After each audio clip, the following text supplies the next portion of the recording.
Welcome to the Afterspin. Opinions from thought leaders in our state. Doug Raymond, for years, Republicans have been vocally opposed to the state lottery. The Senate actually wants to increase advertising from 1 to 1.5% of revenues and allow electronic games or e-games.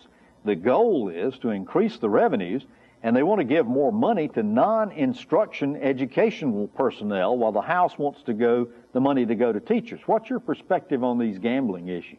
Well, my perspective is a long time ago I was opposed to lottery, not on moral grounds, but I have no problem with gambling, but let it stay in the private sector and don't let the government involved in it. But there was case after case, whenever a state tells you we're going to have a lottery and it's an education lottery, the first time a big storm comes along or they have a shortfall someplace else, that money gets diverted. That's exactly what happened in North Carolina. And from the very beginning, it was ludicrous to say, we're going to have a lottery to try to raise money. And early on, there was huge limits on advertising. So you're saying, we want to sell these things to make money, but we can't advertise here and we can't spend this much on advertising.